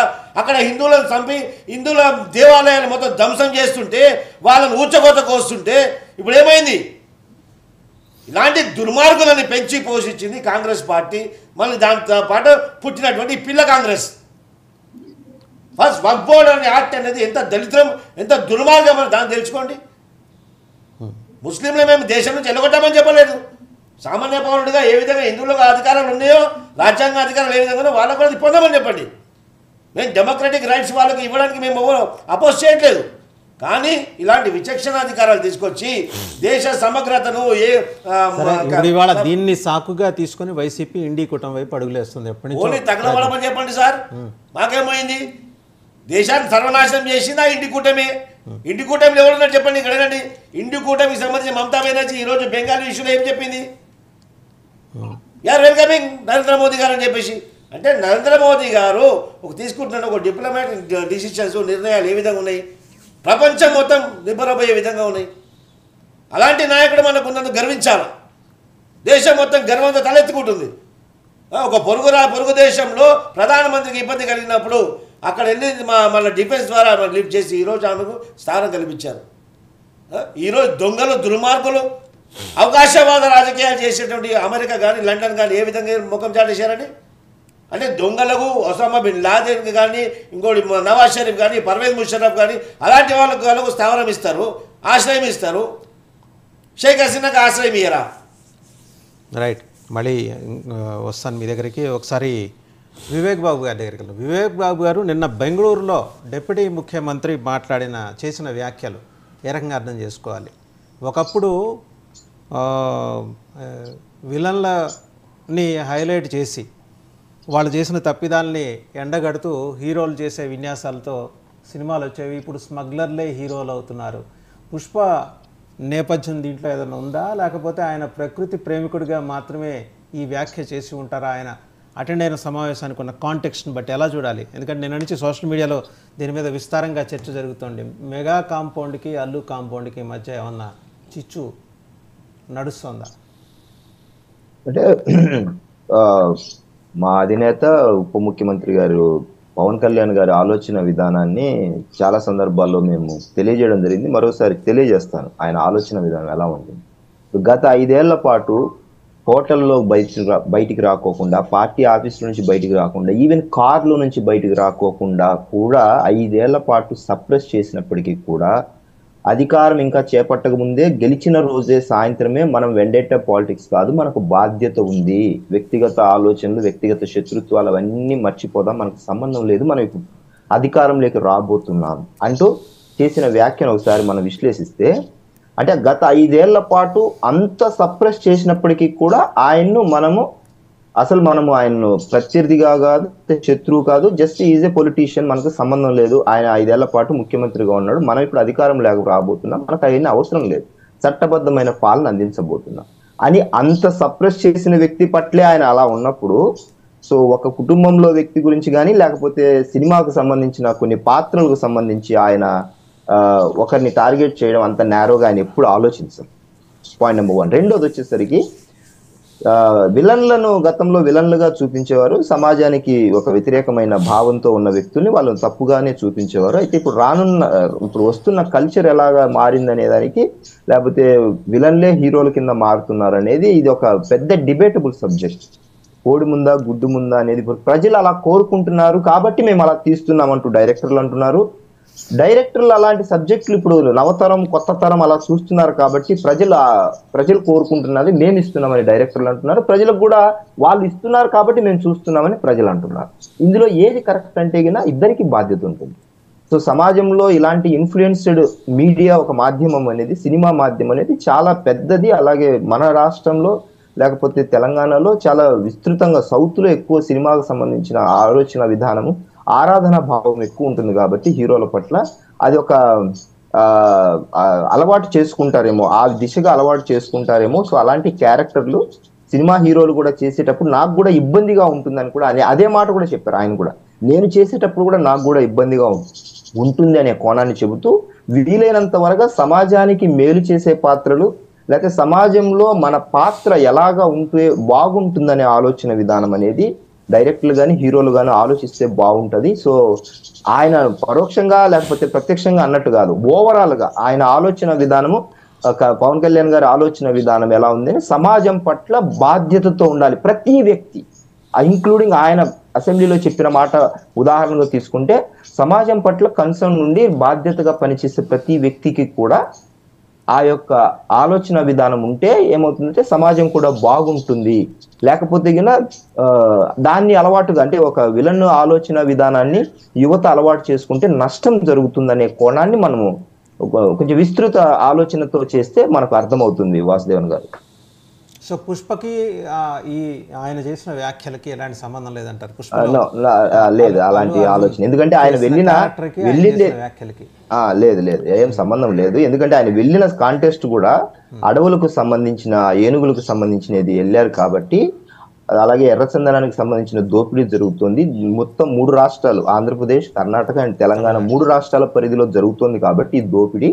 సో దాన్ని మనము ముఖ్యమంత్రి స్థాయిలలో పరిష్కరించుకోవాలి కాబట్టి సరిహద్దుల విషయంలో, అలాగే అధికార పోలీసులు లేకపోతే చెక్ పోస్టులు అవన్నీ మనం బార్డర్తో ఉంటాం కాబట్టి పక్క రాష్ట్రాల వాళ్ళతో, ఆ కాంటెస్ట్ లో మనము షేర్ చేసుకుంటూ దీన్ని నివారించాలి, ఇలాంటి తప్పులను నివారించాలనే కోణంలో దుండగులు లేకపోతే ఇలాంటి క్రిమినల్స్ లేకపోతే ఇలా దోపిడీదారులు, స్మగ్లర్స్, కిడ్నాపర్స్ ను మనము ఎంటర్టైన్ చేయకూడదు, అందరం కలిసికట్టుగా పనిచేయాలి. సో సమాజంలో వారి పాత్ర కూడా ఉంది, సినిమా వారి మాధ్యమాల్లో కూడా ఉంది, సోషల్ మీడియా కావచ్చు, బాధ్యత కలిగిన వ్యక్తులు ఎవరైనా కావచ్చు. సో ఆ కాంటెస్ట్ మనము ఆలోచిస్తే మనకు ఆయన మాట్లాడిన విధానం అర్థమవుతుంది. ఆయన ఎప్పుడు ఫ్యామిలీని కానీ లేకపోతే ఇంకొకరిని కానీ అలాగా టార్గెటెడ్ చేసే వ్యక్తి కాదు. తన మీద ఎన్ని ఆరోపణలు నిందలు చేసిన వైసీపీనే ఆయన ఈరోజు పట్టించుకోకుండా పక్కన పడేసి, మాకు అసలు అవసరం లేదు, మాకు బాధ్యతగా పనిచేయాలని ప్రజలు మ్యాండేట్ ఇచ్చారు, ఇక్కడ శత్రుత్వానికి లేకపోతే ప్రతీకారాలకు ఇది సమయం కాదు, నేను తీర్చుకునే ఆలోచన కూడా, నాకు అలాంటి ఆలోచన కూడా లేదని డే 1 నుంచే చెప్తున్నారు. ఇప్పుడు ప్రతిపక్షంలో ఉన్నప్పుడు అదే మాట చెప్పారు, అధికారంలోకి వచ్చిన డే 1 నుంచి కూడా అదే చెప్తున్నారు. కాబట్టి అది పెద్ద మన సబ్జెక్ట్ తీసుకోవాల్సిన కాదు. ఇప్పుడు సోదరులు వివేక్ గారు మాట్లాడుతున్నారు, మాకు అలాంటి ఆలోచన లేదు, కక్ష తీర్చుకునే పని లేదంటే. మరి రాష్ట్రంలో జరిగిన దాడులు వీటి గురించి ఇంతవరకు స్పందించలేదు పవన్ కళ్యాణ్ గారు. వాటి గురించి ఏ రకమైన యాజ్ ఏ డిప్యూటీ సీఎంగా ఎటువంటి కఠిన చర్యలు తీసుకోవడానికి ముందుకు రాలేదు. దీని ఉద్దేశం అంటే చెప్పేది ఒకటి, ఇక్కడ జరుగుతున్నది ఒకటి, ప్రవర్తిస్తున్న తీరు ఒకటి. మేమేమి అంటే పరిపాలనలోకి వచ్చి బాధ్యతగా ప్రవర్తించి చర్యలు తీసుకోవాల్సిన స్థానంలో ఉండి మౌనం వహించడం, ఇది కక్ష తీర్చుకోవడానికి జరుగుతున్న దాడుల అనద్దా? నిన్నగాక మొన్న అది చాలా పెద్ద దర్శిలో ఒక్కొక్క మాట వివేక్ గారు నన్ను చెప్పనివ్వండి. ఇక్కడ దుర్గి మండలం నుంచి మాచర్లలో అల్లర్లు జరుగుతున్నాయి, చంపేస్తారన్న భయంతో వినుకొండ నియోజకవర్గం వచ్చి వెల్లటూరు గ్రామంలో ఒక పొలం తీసుకొని తలదాచుకొని పని చేసుకుంటున్న వ్యక్తిని వెంటాడి ఆటోలో ఉంటే కుటుంబం మొత్తాన్ని బజార్కి ఇడ్చి కత్తులతో నరికి ఆ వ్యక్తిని కిడ్నాప్ చేస్తే ఇది 3వ రోజు. ఇంతవరకు ఆచూకీ వ్యక్తులు ఎవరో చెప్పారు, కుటుంబ సభ్యులు ఆ కార్ నెంబర్ చెప్పారు, జరిగిన ఇన్సిడెంట్ చూశారు. ఇంతవరకు ఆచూకీ తెలపడానికి అసలు ప్రభుత్వ యంత్రాంగం ఏం చేస్తుంది? ప్రభుత్వ యంత్రాంగం పనిచేయడానికి ఈ ప్రజలను కాపాడటానికి కాదా? కాపాడటానికి ఉన్నప్పుడు కనీసం ఎక్కడున్నాడు ఏంది అతను ట్రేస్ అవుట్ చేసి అతని ప్రాణాలతో కాపాడాలి కదా. 3 రోజులు అవుతున్నా ఆచూకీ కూడా తెలియట్లేదంటే ప్రభుత్వం మేము పైకి ఇలా మాట్లాడతాము, వెనక మీ ఇష్టం వచ్చినట్టు చెయ్యండి, మేము చూసుకుంటామనే ఉద్దేశం ఇక్కడ కనబడుతుంది కదా. ప్రజలు ఆ విధంగా ఈ జరుగుతున్న దాడుల గురించి ఆగకపోవడం అంటే ఇన్సిడెంట్ ఒకటి రెండు జరగవచ్చు, జరిగిన తర్వాత ఈ కంట్రోల్ కాలేదు అంటే ఆ కంట్రోల్ చేసే చర్యలు తీసుకోవట్లేదంటే దాని ఉద్దేశం ఏమనుకోవాలి? ప్రభుత్వ ఉద్దేశం ఏమనుకోవాలి? కంటిన్యూస్గా ప్రాసెస్గా జరుగుతున్నాయి అంటే మేము ఏదైనా చెప్తాము, మీ పని మీరు చేయండి అని చెప్పేసి ప్రజలు అనుకుంటున్నారు. ఇక్కడ ప్రజలు అనుకుంటున్నారు దాడుల్ని అరికట్టాల్సిన బాధ్యత రాష్ట్రంలో. వివేక్ గారు నన్ను చెప్పనండి, రాష్ట్రంలో ఏ పౌరుడికి దాడి జరిగినా అడిగారు కాబట్టి దానికి చెప్పాను నేను. వివేక్ గారు చెప్తున్నాను, రాష్ట్రంలో దానికి కూడా ఇంకో క్వశ్చన్ కూడా వేస్తున్నాను. రాష్ట్రంలో ఏ పౌరుడికి కానీ, ఏ పసి పాపకు కానీ, ఏ వృద్ధుడికి కానీ రాష్ట్రంలో ఏ చిన్న సంఘటన, నష్టం కలిగే సంఘటన జరిగినా దాని పూర్తి బాధ్యత ప్రభుత్వం మీద ఉంటుంది. ప్రభుత్వం సాకులు చెప్పి తప్పించుకోవడం కుదరదు. కాబట్టి దయచేసి ఇప్పుడు అతన్ని కిడ్నాప్ చేసిన అతన్ని వెంటనే వాళ్ళ కుటుంబ సభ్యులకు అప్పచెప్పండి. అట్లనే ఎన్నో రోజులుగా మా పాప బాడీని అప్పచెప్పమని చెప్పేసి పసిపిల్ల తల్లిదండ్రులు అంటుంటే దానికి మీద చర్యలు లేవు. ఎన్నో దారుణాలు జరిగితే దాని మీద చర్యలు. వెంకటేశ్వర రెడ్డి గారు డిప్యూటీ సీఎం గారిది లా అండ్ ఆర్డర్ సబ్జెక్ట్ అయింది కాదు, అది డైరెక్ట్ సీఎం ప్రభుత్వం డైరెక్ట్ సీఎం దగ్గరే ఉంది అది. లేకపోతే హోం మంత్రి ఉంది, అనిత గారు ఉన్నారు, మీరు ఎవరైనా వెళ్ళి మేము ప్రభుత్వానికి అప్పీల్ చేస్తున్నాం. ప్రభుత్వంలో ఉన్నప్పుడు సకల శాఖల మంత్రి ఒక్కడే ఉండే సార్. ఏసరావు గారు చెప్తారు. కానీ నేనేమంటానంటే ప్రభుత్వం, కూటమి ప్రభుత్వం ఇది ఒక వ్యక్తిని ఆపాదించి నేను మాట్లాడలేదు. ఇక్కడ ప్రభుత్వ బాధ్యత అది ఎవరు తీసుకుంటారనేది యాజ్ ఏ డిప్యూటీ సీఎంగా ఆయన ఉన్నారు. డిప్యూటీ సీఎం అంటే అన్ని శాఖల మీద ఆయనకి సమాన హోదా ఉంది. సమాన హోదా ఉన్నప్పుడు ఇప్పుడు చంద్రబాబు నాయుడు గారు పట్టించుకోలేదు, పవన్ కళ్యాణ్ గారు మెన్షన్ చేయాలి కదా. ప్రభుత్వ బాధ్యత అది. ఇక్కడ ప్రభుత్వం మళ్ళీ ఇక్కడికి వచ్చేసరికి శాఖలు వేరు, ఆ పార్టీ వేరు, ఈ పార్టీ వేరు, కేంద్రం వేరు అనడానికి వీలే లేదు. ఇక్కడ పైన కింద కూటమి ప్రభుత్వం ఉంది, అన్ని పార్టీలు కలిపి కూటమిలో ఉన్నారు, కూటమిలో భాగస్వాములుగా మంత్రిత్వ శాఖల్లో ఉన్నారు. దీని మీద చర్యలు తీసుకోవాల్సిన బాధ్యత అందరికీ, ప్రభుత్వంలో ఉన్న ప్రతి ఒక్కరికి ఉంటుంది, మద్దతు తెలిపే వాళ్ళకు కూడా ఉంటుంది. రైట్. రామ్ కుమార్ గారు. వాస్ గారు కాదండి, ఇప్పుడు ఏసరావు చెప్పినట్టు అప్పట్లో ఏంటంటే సకల శాఖ మంత్రి, అది కూడా ఓన్లీ మాట్లాడడం కోసమే ఆయనకు ఉన్నారు తప్పితే ఆయనకు కూడా లేవు. గదిలో ఉన్న ఏకైక ముఖ్యమంత్రి దాచుకునేవాడు అతను ఒక లోపల ఏదో చేస్తా ఉంటాడు, బయటికి. రామ్ కుమార్ గారు గతం చెప్పి తప్పించుకుంటారా, ఇప్పుడు దీనికి ఆన్సర్ చేస్తారా? ఆన్సర్కే వస్తా, దీనికి ఆన్సర్ చేయండి చాలు. గతం అయిపోయింది, ఎన్నికలు అయిపోయింది, రిజల్ట్ వచ్చింది, మీరు అధికారంలోకి వచ్చారు, పనిచేయండి సార్, పనిచేయండి. ప్రశ్నించే వాళ్ళం మేము, మీరు బాధ్యతగా సమాధానం చెప్పాలి. అధికారంలోకి వచ్చారు మీరు ఇంకా ప్రతిపక్షంలో లేరు. గతం చెప్పి కాకమ్మ కదలొద్దు. గతం అయిపోయింది, గతం అయిపోయింది, ఇప్పుడు ప్రజెంట్ సిచ్యువేషన్, జరుగుతున్న సిచ్యువేషన్స్ ఏం చేయాలి, ఏ నిర్ణయాలు తీసుకోవాలనే చెప్పాలి. అది వదిలేసి గతంలో అది జరిగింది, నిన్న అది జరిగింది, మొన్న అది జరిగింది కాదండి. ప్రజెంట్ ఏంటి, ప్రజెంట్ ఏంటి? 100 కాదు 1,00,000 ఉన్నాయి మాట్లాడాలంటే. ఎప్పుడైనా సరే కాదు పాదయాత్ర వెంకటరెడ్డి గారు ఎదటోళ్ళు మాట్లాడుతుంటే మధ్యలో అబ్జెక్ట్ చేయరు అనేది నా వెర్షను. కాదు మీరు అబ్జెక్ట్ చేస్తారంటే మీరు మాట్లాడేటప్పుడు కూడా నేను అలా చేస్తాను, అది నేర్చుకోండి. మీరు కూడా మీరు ట్రాన్స్ఫార్మ్ అవ్వద్దు, మీకు స్వతహాగా ఎలా ఉంటారో అలా ఉండండి. గతం గురించి చెప్పాలంటే మీరు మాట్లాడే సబ్జెక్ట్ కారు గురించి మాట్లాడారు. కారు నుంచి డోర్ డెలివరీ ఇచ్చిన ఎమ్మెల్సీని ఈవేళ మీ పక్కన కూర్చోబెట్టుకుని చేశారు. ఈవేళ కూడా అతను ఇంకా ఎమ్మెల్సీ స్థానంలో ఉన్నాడు. వాటి గురించి మాట్లాడమంటారా? దోచుకోవడం దాచుకోవడం గురించి గతంలో చేసిన టీడీఆర్ బాండ్ల కోసం మాట్లాడమంటారా? అసలు టీడీఆర్ పైనుంచి తిరుపతి నుంచి వస్తే తాడేపల్లిగూడెంలో వస్తే ఇప్పుడు దీని మీద చర్యలు తీసుకోమంటే అవన్నీ చెప్పి తప్పించుకుంటారా అంటున్నా నేను. మీ ఎమ్మెల్యే కన్సర్న్ లో ఉన్న వాళ్ళకి టీడీఆర్ బాండ్ ఇచ్చిన వాస్తవం కాదా? టీడీఆర్ బాండ్ ఇప్పుడు అవన్నీ సాకులు చెప్పడానికే మీరు అధికారంలోకి వచ్చారా అంటున్నా. కొనుక్కుని వేళ ఇబ్బంది పడుతున్న వాస్తవం కాదా? అవన్నీ సాకులు చెప్పడానికే మీరు అధికారంలోకి వచ్చారా, మీరు పని చేయడానికి వచ్చారా, ప్రజలను కాపాడడానికి వచ్చారా? డిస్టర్బ్ చేయొద్దని చెప్పండి, మ్యూట్ నొక్కండి ఆయన. వేళ కాకినాడలో టీడీఆర్ బాండ్ల గురించి చిన్న ఎగ్జాంపుల్ చెప్తాను, పక్క గురించి వదిలేయండి. పార్క్ లో ఉన్న స్థలాన్ని టీడీఆర్ బాండ్లు ఇవ్వడానికి వాళ్ళు సిద్ధపడ్డారు. అది కూడా ఎవరనుకుంటున్నారు? అక్కడ గతంలో ఉన్న వైజాగ్ ఎంపీ గారి సిఫార్సు లెక్కల మీదకి కాకినాడలో ఉన్న 2 ఎమ్మెల్యేలు కలిసి కాకినాడ సిటీ అండ్ రూరల్ కలిసి చేసిన స్కామ్ అది. ఏమంటే ఫస్ట్ రెసిడెన్షియల్ అన్నారు, దానికి బాండ్ ఇచ్చేయడానికి సిద్ధపడ్డారు. ఆ రెసిడెన్షియల్ స్థలం మీదే వివాదం ఉంది. అది కూడా మళ్ళీ తర్వాత ఏం చేశారండి, కమర్షియల్ స్థలం అన్నారు. కమర్షియల్ స్థలానికి టీడీఆర్ బాండ్లు ఇచ్చేశారు. 1000 కోట్ల ఇవి. వాటిని ప్రశ్నించాలా వద్దా? వాటి గురించి బయటకు తీయాలా వద్దా? అవి చేయండి, వాటి గురించి చర్యలు తీసుకోండి సార్. ప్రశ్నించేది ఎందుకు? చర్యలు తీసుకోండి. అధికారంలో ఉన్నారు మీరు, దాన్ని ప్రశ్నించాల్సిన పని లేదు. ప్రశ్నించాల్సింది ప్రతిపక్షంలో వాళ్ళు, పని చేయాల్సింది ప్రభుత్వంలో ఉన్నవాళ్ళు, ప్రతి నియోజకవర్గానికి జవాబు చెప్పాల్సింది ప్రభుత్వంలో ఉన్నవాళ్ళు. గతంలో టిట్కో ఇళ్ల కోసం గతంలో ఒక్కొక్కరి దగ్గర 50,000 నుంచి 1,00,000 రూపాయలు కట్టించుకున్నారు. ప్రతి నియోజకవర్గాన్ని గతంలో శాంక్షన్ అయిన దానికి యావరేజ్ గా 50 to 100 మందిని ఒక్కొక్కరిని క్యాన్సిల్ చేసి మళ్ళీ కొత్తగా వైఎస్ఆర్సీపీ కార్యకర్తలకు నేతలకు ఇవ్వాలని చెప్పి ఇంచుమించుగా 50 నుంచి 100 మందికి ఇచ్చారు. వాళ్ళ కోసం ఒక్కొక్కరి దగ్గర 1,00,000 రూపాయలకి చేశారు. యావరేజ్ గా స్టేట్ వైడ్ చూస్తే ఇంచుమించుగా 20,000 అప్లికేషన్లు అటువంటివి ఉన్నాయి. పాత వాళ్ళకి ఇవ్వలేదు, కొత్త వాళ్ళకి ఇవ్వలేదు. కానీ ఈ డబ్బు గురించి ఎందుకు మాట్లాడంటే ఇంచుమించుగా 2,000 కోట్ల రూపాయల స్కామ్. వాసుదేవ్ గారు, నా పాయింట్ అర్థమైంది అర్థం అవ్వలేదండి. ఇల్లు ఎవరికి ఇవ్వలేదు, పాత వాళ్ళకి ఇవ్వలేదు, కొత్త వాళ్ళకి ఇవ్వలేదు. కానీ పాత వాళ్ళు డబ్బులు కట్టిన వాళ్ళు పక్కన పెట్టారు. మళ్ళీ కొత్తగా 2,000 కోట్ల రూపాయలు కట్టించుకున్నారు. ఆ డబ్బు ఎక్కడికి వెళ్ళిందో కూడా వేళకి కూడా ఏ ప్రభుత్వానికి తెలియదండి. ఇంకా ఈ ప్రభుత్వానికి కూడా ఈ విషయం తెలియదు. నిన్న మొన్న లెటర్ పెట్టారు. మా నియోజకవర్గంలో సామర్లకోట అసెంబ్లీ, పెద్దాపురం అసెంబ్లీ సామర్లకోటలో ఒక పెద్ద ఆయన లెటర్ పెట్టారండి. ఇది బయటకు తీస్తే ఇవన్నీ కూడా తెలుస్తాయండి. ఇవన్నీ చేస్తుంటే వాళ్ళు నిప్పులు కలిగి ఏమీ లేకుండా డిప్యూటీ సీఎం వచ్చి మాట్లాడాలి, లేదా ఏదో విషయం మీద ఎవరో మాట్లాడాలంటారండి. ఎందుకు మాట్లాడారు? ఈవేళ మీరు పెట్టిన టాపిక్ ఏంటి? ఆ టాపిక్ రిలేటెడ్ గా వివేక్ బాబు గారు మాట్లాడతారు. దాని సందర్భంగా మాట్లాడదామంటే మాట్లాడదాం. ఈయన కూడా ఎందుకంటే ప్రతి వాళ్ళ పార్టీలోని మిగతా నేతల్లాగా ప్రతిదానికి ఇంటరప్ట్ చేయడం మొదలు పెడుతున్నారు. ఈయన కొత్తగా సబ్జెక్ట్ మాట్లాడండి సార్. సబ్జెక్ట్ రిలేటెడ్ గా మీరు ఎప్పుడు ఉంటారు? దయచేసి దాన్ని స్టిక్ ఆన్ అవ్వండి. మీ పార్టీలో ఉన్న ఏకైకనైతే సెన్సిబుల్ గా మాట్లాడుతున్నారంటే మీరు ఒకళ్ళే.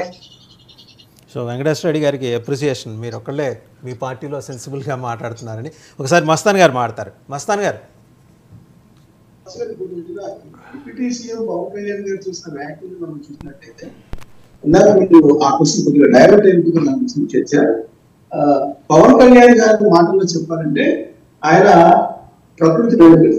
అటవీ శాఖ ఏరుకొని ఆయన పోర్ట్ఫోలియో తీసుకున్న పరిస్థితులు, అంటే పొల్యూషన్ ఫ్రీ దేశంగా రాష్ట్రంగా మన యూత్ కూడా తయారు చేసుకోవాలి, పొల్యూషన్ ఫ్రీగా పర్యావరణాన్ని పరీక్షించుకోవాలి అని ఒక దిశగా వెళ్తూ ఉంటారు. ఈవెన్ ఆయన అంత పెద్ద హీరోగా ఎదిగినప్పటికీ కూడా ఆయన ఫామ్ హౌస్ లో వ్యవసాయం చేస్తుంది. ఇవన్నీ చూసినప్పుడు ఆయన వ్యాఖ్యల్ని మన సమాజానికి దేశానికి ఏదైతే అటవీ సంపదను పరిరక్షించాలనే ఉద్దేశంతో చేసిన వ్యాఖ్యలుగా మనకి చూడాలి. అయితే నిన్నటి నుంచి చూసినట్టయితే మనకి అల్లు అర్జున్ అభిమానులు, అదేవిధంగా పవన్ కళ్యాణ్ సంబంధించిన అభిమానులు సోషల్ మీడియాలో ఒకరికొకరు విమర్శనాస్త్రాలు సంధించుకున్న పరిస్థితి. అయితే నిజానికి మనం చెప్పాలంటే పవన్ కళ్యాణ్ గారి మాటల్లో కన్నడ, మనం వెళ్ళింది కర్ణాటక వెళ్ళినప్పుడు అక్కడ రాష్ట్రంలో స్నేహ సుభావాలు పెంపొందించుకోవాలి, అందువల్ల ఆ మంత్రి ఎవరు ఈశ్వర్ ఖండ్రే గారితో అటవీ శాఖ మంత్రితో కొన్ని రకాల ఒప్పందాలు కుదుర్చుకున్నారు. అంటే పులికి ఏనుగులు అంటే అక్కడ చిత్తూరు జిల్లాలో ఆ ఏనుగుల సమస్యను పరిష్కరించాలంటే కొన్ని వేరే ఏనుగుల్ని అక్కడ కర్ణాటక నుంచి తీసుకొచ్చి అక్కడ ఉంటారు అనమాట. వాటికి సంబంధించిన కొన్ని ఎకో టూరిజం కానీ అదేవిధంగా ఎర్రచందనం స్మగ్లింగ్ సంబంధించిన అరికట్టడానికి కొన్ని చర్యల్ని ఆయన చెబుతూ గతంలో కన్నడ కంటిలో పేరు పొందిన రాజ్ కుమార్ గారు గంగద అనే ఒక చిత్రాన్ని ఆయన అటవీ సంపదను పరిరక్షించుకునే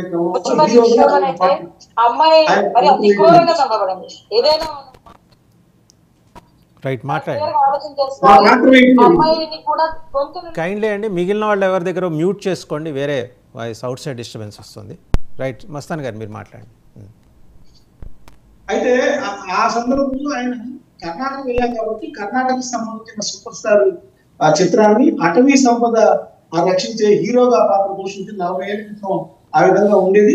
ఈ ఇటీవల కాలంలో చూసినట్లయితే గతంలో మన దేశభక్తి పెంపొందించే చిత్రాలు కానీ లేదా సమాజ హితాన్ని కోరే చిత్రాలలో కానీ హీరో పాత్రని హీరో క్యారెక్టర్ గుర్తించేవాళ్ళు. ఇటీవల గత కొంతకాలంగా చూసినట్లయితే స్మగ్లర్లు కానీ లేదా పోకిరీలు కానీ లేకపోతే దొంగలుగా ఉన్న వాళ్ళని ఎలివేట్ చేస్తూ వాళ్ళని హీరోలుగా చేయడం వల్ల యువత మీద చెడు సాంప్రదాయాలు కానీ వాళ్ళలో మనసుకు తీసుకునేప్పటికీ ఎవరైతే హీరోలుగా సినీ హీరోలుగా ఉండేవాళ్ళని అభిమానులు అనుసరిస్తుంటారు, ముఖ్యంగా యువత అనుసరిస్తుంటారు. ఈ రోజు పవన్ కళ్యాణ్ గారిని ఈరోజు ఇలా తెలుగుదేశం కానీ లేదంటే కూటమి ప్రభుత్వాన్ని కానీ ఏర్పాటు చేయాలంటే పవన్ కళ్యాణ్ గారి ప్రేజే దానికి కారణం అందరూ తెలుగుదేశం వాళ్ళు సహా బీజేపీ వాళ్ళు సహా అందరూ ఏకగ్రీయంగా ఆమోదిస్తున్న పరిస్థితి. నరేంద్ర మోడీ గారు కూడా ఆయన తుఫాన్తో వచ్చారు. సో ఇక్కడ ఆయన చెప్పేది ఏంటంటే హీరోగా వేసే క్యారెక్టర్ ఏదైతే ఉన్నాయో అవి సమాజ హితాన్ని దేశభక్తిని పెంపొందించే విధంగా ఉన్నట్లయితే బాగుంటుంది. అటవీ సంపద ఆ విధంగా రక్షించబడుతుంది, ప్రజల్లో మంచి మెసేజ్ వెళ్తుంది అనేది. అంటే మీ ఉద్దేశంలో ఇదేది అల్లు అర్జున్ని ఉద్దేశించి చేసిన వ్యాఖ్యలు కావు అని మీరు అనుకుంటున్నారు? ఎందుకంటే సోషల్ మీడియా అంతా హోరెత్తిపోతుంది నిన్న నుంచి. అంటే ఇక్కడ మనం ఒకటి ప్రధానంగా గమనించవచ్చు, అల్లు అర్జున్ కి సంబంధించి కానీ పవన్ కళ్యాణ్ ఫ్యాన్స్ కి సంబంధించి కానీ ఒక భేదభిప్రాయం ఇప్పుడు కాదు, 4-5 సంవత్సరాల క్రితం నాగబాబు గారి కుమార్తె నిహారిక హీరోయిన్ గా నటించిన ఒక సినిమాకి సంబంధించిన ఆడియో విడుదల వేడుకలు వెళ్ళినప్పుడు చెప్పన బ్రదర్ అని చెప్పేసి అల్లు అర్జున్ గారు పవన్ కళ్యాణ్ గారికి సంబంధించి వాళ్ళ ఫ్యాన్స్ కి సంబంధించి కొన్ని కాంట్రవర్సీ కామెంట్ చేశారు. అప్పటి నుంచి కూడా పవన్ కళ్యాణ్ కి అల్లు అర్జున్ ఫ్యాన్స్ కి డిఫరెన్స్ ప్రారంభమైంది.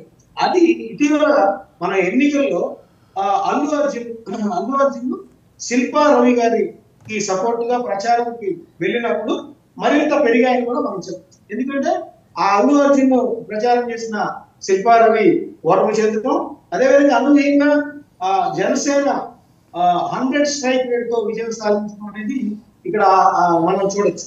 ఇవన్నీ చూసినప్పుడు అల్లు అర్జున్ ఫ్యాన్స్ అంటే గతంలో ఇదంతా కూడా మెగా ఫ్యాన్స్ చెప్తున్నవాడు. అల్లు అర్జున్ కి కొంత క్రేజ్ వచ్చిన తర్వాత ఆ తర్వాత అల్లు ఆర్మీ ఆయన స్వయంగా ప్రకటించుకోవడం, ఆ విధంగా పవన్ కళ్యాణ్ కొన్ని అంశాలను వ్యతిరేకించడం, ఇవన్నీ కూడా ఇద్దరు ఫ్యాన్స్ మధ్య భేదాభిప్రాయాలు పెంచాయని చెప్పవచ్చు. నిజానికి పుష్పాలో చూసినట్లయితే ఆయన ఒక క్యారెక్టర్ స్మగ్లర్ గా ఉన్న క్యారెక్టర్ వేశారు, దాన్ని హీరోయిజం ఆపాదించారు, అది అనూహ్యమైన విజయం సాధించింది. పాన్ ఇండియా లెవెల్లో ఇక్కడ విపరీతమైన కనెక్షన్స్ వచ్చాయి. దాని అనుగుణంగా ఇప్పుడు సుకుమార్ డైరెక్షన్ లో పుష్ప 2 కూడా చేస్తున్నారు. అంటే ఇక్కడ ఆయన పుష్పకి సంబంధించి చేయకపోయినప్పటికీ కూడా అల్లు అర్జున్ ఫ్యాన్స్ కి పవన్ కళ్యాణ్ ఫ్యాన్స్ కి భేదాభిప్రాయాలు ఎప్పుడైతే ఉన్నాయో అది పవన్ కళ్యాణ్ చేసిన వ్యాఖ్యలు మా హీరోకి సంబంధించినవే మమ్మల్ని కించపరిచే విధంగా ఉన్నాయనే ఉద్దేశంతో అల్లు అర్జున్ ఫ్యాన్స్ ఈ విధంగా సోషల్ మీడియాలో ఒకరికొకరు చేసుకోవడం మనం చూస్తాం. రైట్, ఒకసారి డాక్టర్ రావు గారు మీరేమంటారు? వాసుదేవ్ గారు, ఈ ఫ్యాన్స్ అనేది యువకులు సమాజం మీద అంత అవగాహన ఉన్నటువంటి వ్యక్తులు కాదు, దాన్ని మనం పెద్దగా పరిగణలో తీసుకున్న అవసరం లేదు. కాకపోతే గతంలో ఎన్టీ రామారావు గారు, నాగేశ్వరరావు గారు వీళ్ళందరూ ఏ విధంగా వాళ్ళు యాక్టింగ్ చేశారు, ఏ విధంగా వాళ్ళ యొక్క పాత్రలు ఉండేది, వాళ్ళు ఎంచుకున్నటువంటి పాత్ర ఏ విధంగా ఉండేది, ఏ పిక్చర్ తీసినా ఏ సినిమా తీసినా దానికి సమాజానికి ఒక మెసేజ్ ఇవ్వాల్సింది. ఒక అన్నదమ్ముల బంధం కానివ్వండి, తల్లి కొడుకుల అనుబంధం కానివ్వండి, ఇలాంటి సమాజంలో మన కుటుంబంలో ఏ విధంగా ఉండాలనేది ఒక రోల్ మోడల్గా హీరోయిజం ఉండేది. ఇప్పుడు పుష్ప విషయానికి వస్తే ఆయన ఒక స్మగ్లర్, ఆ స్మగ్లర్ని పట్టుకొని చట్టపరంగా శిక్షార్హుడిగా చేసేటువంటి పాత్ర హీరో పాత్ర.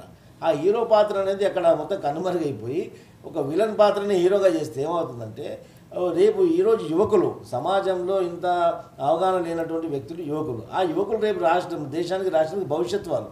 ఆ భవిష్యత్తులో ఒక మదిలో ఇలాంటి విలనిజాన్ని పెంపొందించే దిశగా ఒక విషబీజాన్ని నాటే విధంగా ఇది ఉంటుంది. It is my personal perception, ఇది వాస్తవం కూడా. రేపు యువకుల్ని చెడగొట్టే కార్యక్రమం ఈ విలన్ని హీరోగా చూపించడం. నేను దీన్ని వెల్కమ్ చేస్తున్నాను. పవన్ కళ్యాణ్ గారికి సమాజం పట్ల స్పృహ ఉంది, సమాజం పట్ల వాళ్ళకి అవగాహన ఉంది కాబట్టి ఇలాంటి పాత్రలు చేస్తే నేను సమాజానికి ఏదో మెసేజ్ చేయాలనుకుంటున్నాను.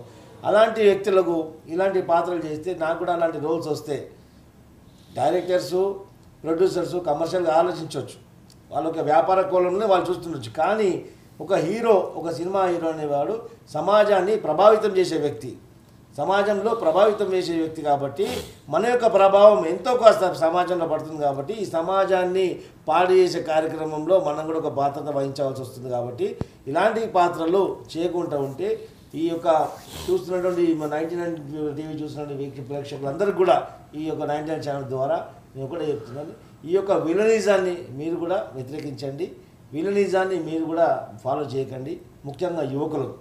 అదేవిధంగా సినిమా హీరోలకు, ప్రొడ్యూసర్లు, డైరెక్టర్లు కూడా సమాజానికి మంచి చేకూర్చే విధంగా ఒక పాత్రలు మీరు వేయించండి, విలని చూపించండి. ఆ విలనిజాన్ని అంతం చేసే విధంగా హీరో చూపించండి. అప్పుడు ప్రజలు కూడా దాన్ని ఫాలో చేస్తారు. ముఖ్యంగా యువకులు, సమాజం పట్ల స్పృహ లేని వాళ్ళు యువకులు. ఎందుకంటే హీరో చేస్తే మేము కూడా రేపు హీరో అవుతామని చెప్పేసి ఆ హీరోయిజాన్ని ఫాలో చేస్తుంటారు. కానీ అక్కడ జీరోయిజాన్ని హీరోయిజంగా చూపిస్తుంది. కాబట్టి రేపు రాబోయే యువతకు హీరోగా మార్చే బాధ్యత కూడా సినిమా రంగానికి ఉంది. దాని యొక్క అంటే పవన్ కళ్యాణ్ గారు డిప్యూటీ సీఎం హోదాలో చేసిన వ్యాఖ్యలకి పుష్ప సినిమాకి ఏమన్నా లింక్ ఉందని సోషల్ మీడియాలో ఒకటే కాదు సార్, సోషల్ మీడియాలో అయితే అదే కాంటెక్స్ట్ మీద నిన్న నుంచి బాగా గట్టిగా నడుస్తున్నది, చర్చ నడుస్తుంది. మనం చెప్పుకోవడానికి వాడుకుంటున్నాం పుష్ప సినిమా తప్ప అల్లు అర్జున్ గారికి, పవన్ కళ్యాణ్ గారికి కుటుంబం విషయం అది దానికి ఈ ప్రస్తావన తెచ్చే అవసరం లేదు. కేవలం పుష్ప సినిమా ఒకటే కాదు కదండి. పుష్ప సినిమా ఒకటే వస్తే సెన్సార్ బోర్డు దాన్ని బ్యాన్ చేసేది, మనందరం కూడా మొత్తం సమాజంలో ఉన్నటువంటి అందరూ కూడా దాన్ని బ్యాన్ చేయగలుగుతాం. కానీ పుష్ప సినిమా ఒకటే కాదు, చాలా ఉన్నాయి ఇలాంటివి. హీరోలే మానభంగాలు చేసినటువంటి సీన్స్ కూడా అక్కడ కనిపిస్తున్నాయి, హీరోలే మర్డర్ చేసినటువంటి సినిమాలు అక్కడ కనపడుతున్నాయి. అలాంటి సినిమాలు ఈ సెన్సార్ బోర్డు కూడా దాన్ని ఇంటర్వ్యూన్ కావాలా, దాని ఇంటర్ఫియరెన్స్ చాలా అవసరం. సెన్సార్ బోర్డు మరి ఏం చేస్తుందో అర్థం కాదు. మరి అడుగుదాం, ఏం చేస్తుందో రామ్ కుమార్ గారి చేతిలోనే ఉంటుంది కదా, ఎలాగో వాళ్ళు లీడ్ చేస్తున్న ప్రభుత్వం చేతిలో. ఏం సెన్సార్ బోర్డు ఏమన్నా ఈ దిశగా అడుగులేసే అవకాశం ఉందా, లేకపోతే సెన్సార్ బోర్డుని వదిలేసిందా బీజేపీ ఆధ్వర్యంలోని ఎన్డీఏ? ఇప్పుడు యూట్యూబ్లో చిన్న బ్లడ్ కనపడితే దానికి రైట్ ఆఫ్ వేసేస్తారు.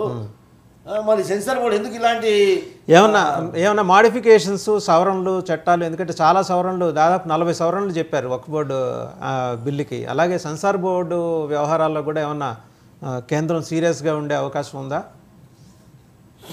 జాతీయ అవార్డు పుష్ప సినిమాకి ఇచ్చింది బీజేపీ ప్రభుత్వం, అది కూడా మనకి మంచిదే. అదే రామ్ కుమార్ గారు కాదండి, ఒక మాట అండి. ఫస్ట్ థింగ్ ఏంటంటే పుష్పకి జాతీయ స్థాయిలో ఇచ్చింది బీజేపీ ప్రభుత్వం కాదండి, బీజేపీ ప్రభుత్వం ఆధ్వర్యంలో కమిటీ సెలెక్ట్ చేస్తుంది. అందులో ఉండేవాడు అవార్డ్ జ్యూరీ కమిటీ ఖచ్చితంగా. కానీ అనేది ఏంటంటే ఒక మాట ఏంటంటే ఇది ఇవ్వడానికి కమిటీలో కూడా సమాజం పట్ల స్పృహ ఉన్న వాళ్ళు, సమాజం పట్ల వాళ్ళకు నాలెడ్జ్ ఉన్న వాళ్ళే ఉంటారు కమిటీలో. రైట్ రామ్ కుమార్ గారు, ఆ కమిటీలో ఉండే సభ్యులందరూ డిఫరెంట్ సెట్ ఆఫ్ పీపుల్ ఉంటారండి. అంటే బాధ్యత ఉన్నవాళ్ళ, దాని గురించి అవగాహన ఉన్నవాళ్ళ, లేకపోతే ఆ ఇంట్రెస్ట్ ఉన్నవాడు.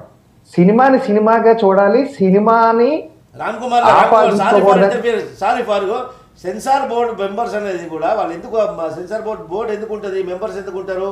ఈ యొక్క సినిమా వల్ల సమాజంలో దీని యొక్క దుష్ప్రభావం పడకూడదని చెప్పేసి ఆ యొక్క బోర్డు ముఖ్య ఉద్దేశం. అది విస్మరించి వాళ్ళు ఇలాంటి అశ్లీలతని, ఇలాంటి దుర్మార్గాన్ని చేస్తూ, అదే కాకుండా పర్మిషన్ ఇవ్వడమే కాకుండా దానికి నేషనల్ లెవెల్ అవార్డ్స్ ఇవ్వడం కూడా ఇది తప్పు కదండి. ఏమండి కాదండి, ఒక్కసారి వన్స్ సెన్సార్ పాస్ అయిన తర్వాత ఆ సినిమాకి ఎంపిక చేయడం అనేది వేరే ఘట్టం అండి. అంటే ఈ బార్డర్ లైన్ క్రాస్ చేస్తున్నారు. మీరు అన్నట్టు సెన్సార్ బోర్డులో ఉన్న సభ్యుల బాధ్యత 100% ఉంది. వాళ్ళు ఈ సమాజానికి ఈ సినిమా ఏ విధంగా ఇన్ఫ్లుయెన్స్ అవుతుంది అనే దాని మీద వాళ్ళకి ఏమైనా అనిపిస్తే ఖచ్చితంగా అవన్నీ పాయింట్స్ కూడా కన్సిడర్ చేసి సెన్సార్కి ముందే కట్ చేసేయాలండి. వన్ సెన్సార్ చేసిన తర్వాత ఇంకా దాన్ని ఏమీ చేసే అవకాశం లేదు. అంటే ప్రజల అబ్జెక్షన్ ఉంటే మళ్ళీ సెకండరీగా ఏమైనా తీసుకోవాలంటే అది కూడా తీసుకోవాల్సిన అవసరం ఉంది. కానీ దానికన్నా ముందు ఏంటంటే ఇప్పుడు ప్రభుత్వం ఏమైనా చర్యలు తీసుకోవాలంటే సోషల్ మీడియాలో కూడా అడ్డదిడ్డంగా ఎలా పడితే అలా చేసేస్తుంది. వాటి మీద కూడా మనం అందరూ కూడా నిఘా అవసరం అని చెప్పి దానికోసం కొన్ని చర్యలు తీసుకోవాలని ఆల్రెడీ సెంట్రల్ గవర్నమెంట్ దాని మీద ఇది అవగాహన ఉంది. దానికోసం ఏదో చర్య చేయాలని చూస్తున్నారు. ఇంకొక విషయం ఏంటంటే అండి, వేళ సినిమా కన్నా కూడా వేళ సోషల్ మీడియా విపరీతమైన ఇన్ఫ్లుయెన్స్ ఎక్కువైపోతుంది వాసుదేవ్ గారు. అసలు కంటెంట్ వేరేగా ఉంటుంది, క్యాప్షన్ వేరేగా ఉంటుంది. క్యాప్షన్ కి కంటెంట్ కి ఎక్కడా లింక్ ఉండదు. కానీ వ్యూస్ కోసం ఫస్ట్ అట్రాక్ట్ చేయడం కోసం అది పెట్టేస్తున్నారండి. దానికన్నా ముందు ఇంకా కూడా ఏంటంటే సరే ఈ క్యాప్షన్లు ఎవరికాళ్ళు వ్యూస్ కోసం చేస్తున్నారో అది పక్కన పెడతాం. ఈవేళ అశ్లీలమైన చిత్రాలు కానీ అశ్లీలమైన పోస్టులు కానీ ఫోటోలు కానీ సెర్చ్ కొడితే చాలు ఎన్ని వచ్చేస్తున్నాయి వాసుదేవ్ గారు.